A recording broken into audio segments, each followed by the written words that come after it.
ഇന്നേക്ക് നവരാത്രിയുടെ 5ാമത് നാൾ. ഇന്നത്തെ നൈവേദ്യം വെള്ളിക്കിഴമയും കൂടെ ആനതുകൊണ്ട് വെള്ളപ്പുട്ടാക്കും പണ്ടിനെ. அதில் ரொம்ப சீக்கிரமாக நமக்கு இந்த வெள்ளைப்புட்டு பண்ணி எடுக்கலாம்.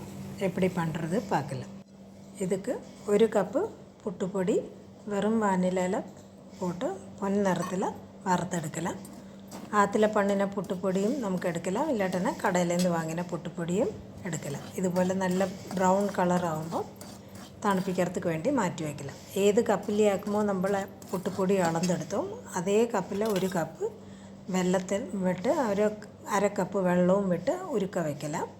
പുട്ടുപൊടി തണുത്തതിന് പിറகு അതിൽ വെള്ളം പുട്ടുക്ക് എപ്പടി പിശയുമോ അതുപോലെ വെള്ളം കൊഞ്ചം കൊഞ്ചமாக തളിച്ച് ഇതുപോലെ നന്നാ മിക്സ് പണി എടുക്കണം.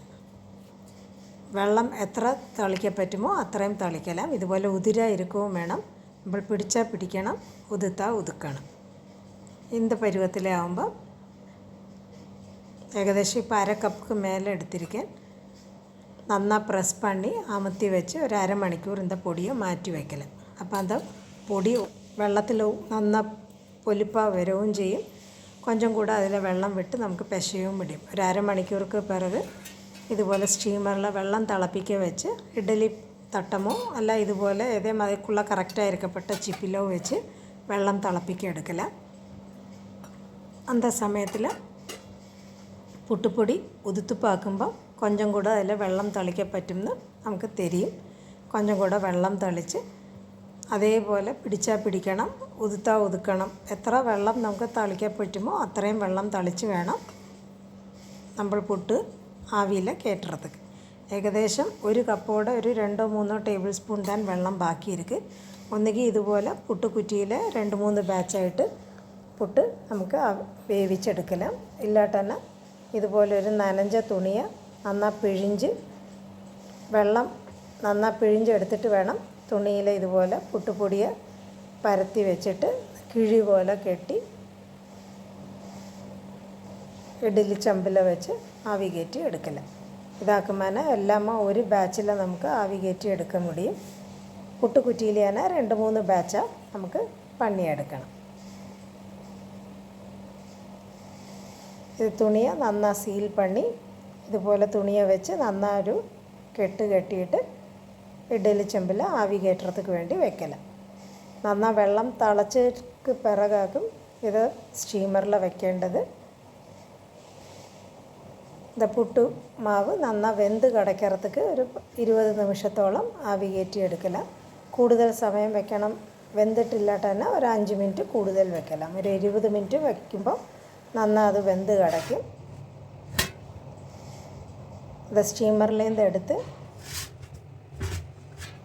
அந்த കെട്ട ഊരി നമുക്ക് കൊഞ്ചം അകലമുള്ള പാത്രത്തിൽ പോട്ട് അത് ചൂടോടെ കൂടെ തന്നെ இந்த പുട്ടുമാവ് ഉതുത്തെടുക്കണം. ഒരു ആപ്പ വെച്ചാനന ആപ്പ വെച്ച് ഉതുക്കണം. ഇല്ലാട്ടന മത്തിരിക്കാനന മത്ത വെച്ച് നന്നാ ഉടച്ചെടുത്താൽ പോരും. അത് ചൂടോടെ പണിന് തന്നെ നല്ല ഉതിരുതിരാ കിടക്കും. എന്താ ഉതുത്ത് കഴിഞ്ഞിട്ട് അതിൽ കൊഞ്ചം കട്ട ഇരിക്കുന്ന ഡൗട്ട് ഇരുന്ന് തന്നെ അതൊന്ന് തണുപ്പിച്ചതിന് പിറகு മിക്സിയിലെ പോട്ട് ഇതുപോലെ ചിന്ന ചിന്ന ബാച്ചസിലെ ആയിട്ട് മിക്സിയിലെ പോട്ട് 1-2-3 പൾസ് കൊടുത്താൽ തന്നെ എല്ലാം നന്നായി ഉതിർന്ന് പൂ പോലെ മാവ് കിടക്കും. ഇത് നമുക്ക് മാറ്റി വയ്ക്കില്ല. നമ്മൾ ഉരുക്ക വെച്ച വെള്ളത്തെ അരിപ്പയില അരിച്ച് തിളപ്പിக்கிறதுக்கு വെക്കില്ല. നന്നായി കട്ടിപ്പാകാകണം. ഇതൊക്കെ കല്ല് പരുവം ചൊല്ലുക. അപ്പോൾ കൊഞ്ചം സിറപ്പ് നമ്മൾ ഒരു പാത്രത്തിൽ ജലമെടുത്ത് അതിലിപ്പിടി വിട്ട് പാത്തിട്ട് ഉരുട്ട പാത്താനന കറക്റ്റാக ഉരുണ്ട് കിടക്കണം. നല്ല കട്ടിയായിട്ട് കറക്റ്റ് ബോളാ ഉരുണ്ട് കിടക്കുകയും വേണം. അത് നമ്മൾ എന്താ പാത്രത്തോടെ സൈഡിൽ ഒന്ന് എറിഞ്ഞ് പാത്താന കല്ല് ചത്തം കേൾക്കണം. തക്കാളി പരുവമല്ല, അത് കഴിഞ്ഞ് അടുത്ത സ്റ്റേജാക്കും. ഇതുപോലെ നല്ല ചത്തം കേൾക്കണം. എറിയുമ്പോൾ കല്ല് വീഴപ്പെട്ട ചത്തം കേൾക്കറ അന്ത പരുവമാകുമ്പോൾ താൻ നമ്മൾ അതിൽ പൊടിച്ചു വെച്ചിരിக்கிற പുട്ടുപൊടിയെ പോടപ്പെടും. ആദ്യം 1 ടീസ്പൂൺ ഏലക്ക പൊടിയെ പോട്ട് നന്നാ മിക്സ് പണിനക്ക് പിറகு ഉതുത്ത് വെച്ചിരിக்கிற പുട്ടുപൊടിയേയും പോട്ട് നന്നാ ഇളക്കി അത് ഉതുത്തെടുക്കണം. ആദ്യം പോടുമ്പോൾ കൊഞ്ചം കളി പോലെ നമുക്ക് കുഴഞ്ഞു വരും, മാവ് പോലെ. അത് നമ്മൾ ഇളക്ക നന്നാ ഉതിർന്ന് വരും. അത് നന്നാ തേച്ച് ഉതുത്ത് ഇതുപോലെ എടുക്കണം. അതോടെ ഏകദേശം ഫുള്ളായിട്ട് ഞാൻ കാണിക്കറേ இந்த വീഡിയോയിൽ. അപ്പോൾ കറക്റ്റാக തെരിയും അതോടെ പരുവം എപ്പടി മാറുന്നതെന്ന്.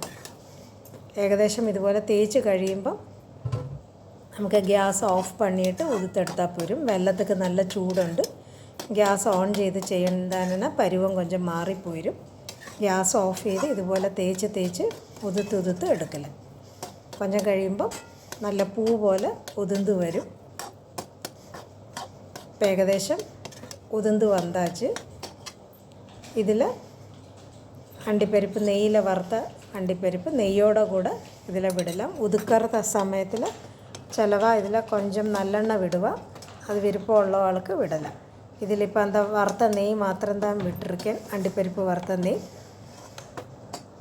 இந்த கல் பருவம் வந்து என்னென்னா எളുப்பம் உதிர்ந்து கிடைக்கும்.